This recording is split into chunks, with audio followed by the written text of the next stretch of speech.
Hi, I'm Neil and thank you very much for joining me today for a review of Flotsam Fight from Oink Games. So this is a card shedding game. I think I've reviewed quite a few of those recently. I guess it's something I enjoy.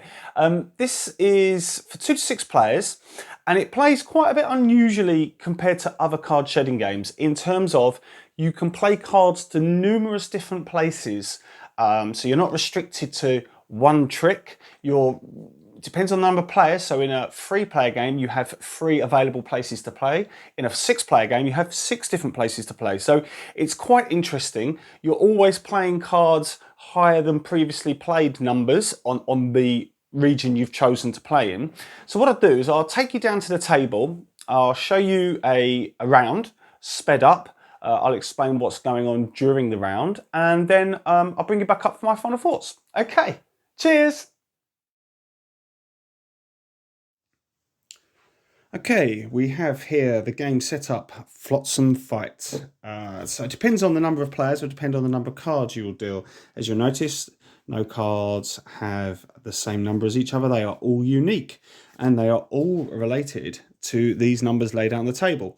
These are the lifeboats. These are currently inactive. And what we're going to do is we'll shuffle these cards out. We're going to deal 10 to each player in a 2 to 5 player game, or 8 to each player in a 6-player game.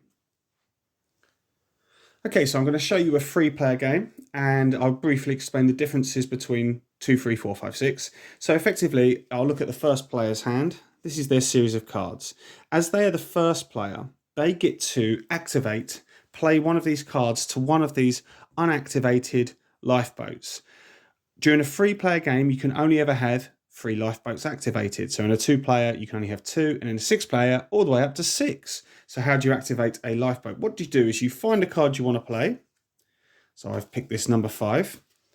And you'll see on here, hopefully you can see that it only goes in the number 5. So in the number 5 slot. So I'm going to place it here. So number 5 is now active. Let's move that like that. So we can now, the next player could play a card in the number 5 because it's now active. So you see here, this number 95, that would be handy for them. But instead what they're going to do is they're going to look at their cards and they're going to choose to activate something else. They're going to play this number 40 in the 4. As you'll see, that could have gone in the 4, the 5, the 8, or the 10. So they activate it in number 4. And then this player will choose to have a go. Now they're a bit annoyed because they could have played that in the number 4. They could still play it in the number 8. Oh, that's so annoying. They could have played that in the number 4. What they're going to do instead, though, they're going to do something absolutely crazy and play this 42 in a number 7. So everyone's played one card. Comes back round to the first player. You're going to play around the table clockwise, just one card at a time. You can pass on your go if you want to. Once you pass out of a round, you are out of that part of the round, and I'll explain what happens. The aim of the game is to shed out, in other words, to play every single card you have to the table. When that happens, I will explain scoring. But effectively, we're going to keep on going. So what I'm going to do is I'm going to keep on playing. I'll speed up the game so you can see what happens. When a player passes, I will explain why they've passed. But yeah, so let me show you now how we're going to play this game until the end of the round.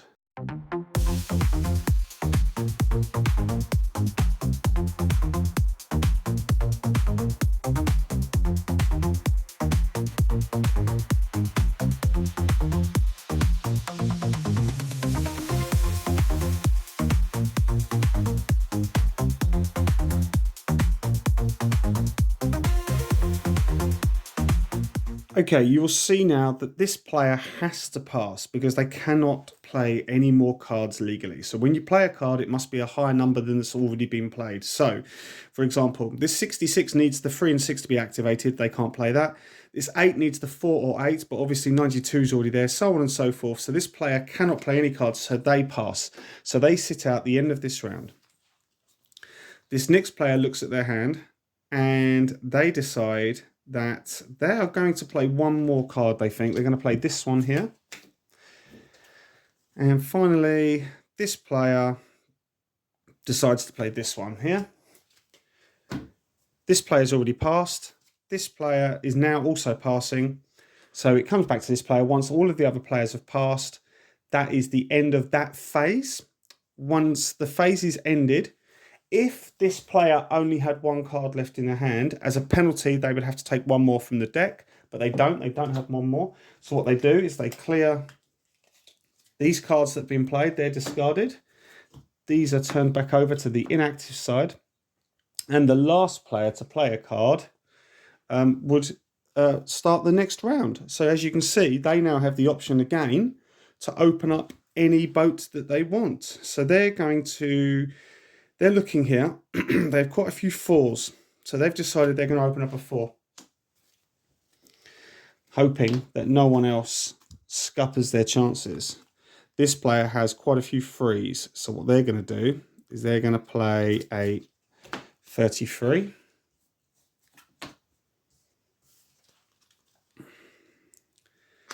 This player is going to play a 10 and a 5.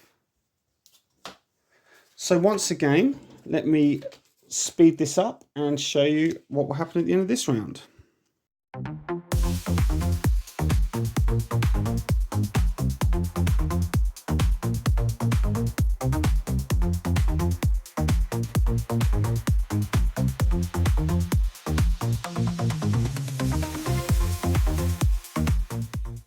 They're going to pass. They're going to pass. So this player still got 2 cards in hand. So that's absolutely fine. So we're definitely getting to end state here. So this player's going to play a 51 in the number 3. They've only got 1 card left. Everyone's aware of that. This player will play a 21 in a... No, they're going to play a 48 in a 4. I'll explain why they're going to do that in a minute. This player will play a 16 in an 8.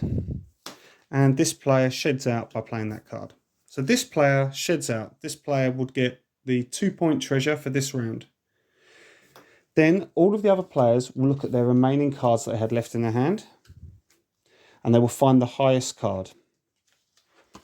This player over here had the 21. This player had the 32. The player with the lowest, highest card left in their hand would be awarded the 1.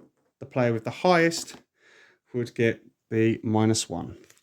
So that was a round of Flotsam Fight.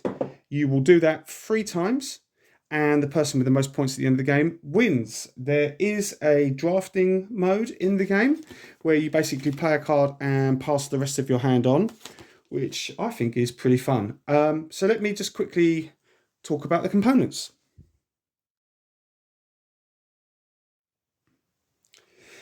So the rules are very, very, very limited. I needed a couple of clarifications, but once I got them from BGG, it all became fairly obvious how the game played, but could have done with maybe a few more examples, but it's okay. It's not too bad.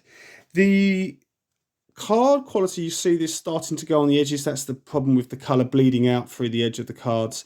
The artwork is okay. It doesn't really matter. You don't really look at the artwork. It's just not very engaging. I don't find it very exciting or interesting to look at. It's okay. It's nothing special. But in terms of the quality of what you're getting for the price you're paying, it's pretty good.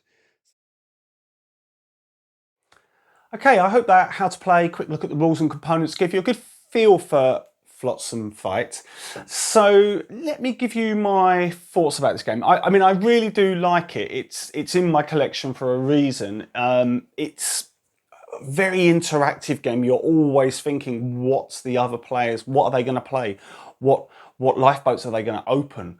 Do I want to block off a lifeboat now? Do I want to put a really high number knowing that people won't be able to use that one anymore? Doesn't affect me that much. It also means I'm getting rid of one of my higher cards. Possibility. So the interaction between players is pretty high. I wouldn't bother playing it 2 player. 2 players fine, but you just got 2 regions you're working on. it's okay. For me, minimum 3 players. When you get to the higher player count, it can be quite crazy, but that's okay. I don't mind that. But say 3, 4 is probably my preferred player count. Coming to the scoring, so I mentioned blocking off a region, getting rid of your highest card. So it's kind of a double-edged sword, because when you get rid of your highest card now, say halfway through a round, you're kind of protecting yourself, but you're also meaning that you can't play a card later on, because the higher ones obviously are handy for going on top of people, for out trumping them, out tricking them, whatever you want to call it. So it's quite an interesting mindset you have to get in, is to, do I go now? Do I go a bit later? How do I protect myself? I mean, obviously the preferred way of playing would be to try and manipulate your hand so that you've got all cards from 1 or 2 zones, so you can hopefully play, you know, those zones on a later round. But obviously other people are trying to do the same, and they might unlock different regions that you don't want unlocked. So it's really, really interesting, the way the game ebbs and flows. Game length, 3 rounds feels okay, maybe slightly too long, maybe, only maybe. But it depends on the people you're playing with and how quickly they play the cards down. I like the drafting mode. That's really interesting, because you can only play the best card you got in your hand. I mean, obviously that would suit players that can remember more cards than other players, because they might remember what's coming back around to them. But with, you know, in a 3-player game, 30 cards out there, it's quite difficult to remember all the time. Maybe in the last few goes you might remember, but it's quite an interesting way of playing it. I think the game is light enough to be a family type game that everyone could just sit around and play cards to the table.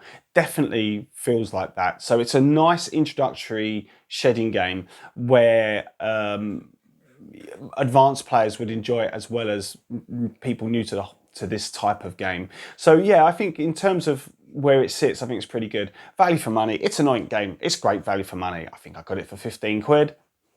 Played it 20 times. Good value for money as far as I'm concerned. As I say, length of play might be a bit long, but it's okay. It's okay. So yeah, for me, Flotsam Fight is a definitely, I would try and get this played if you can. If you see it, buy it.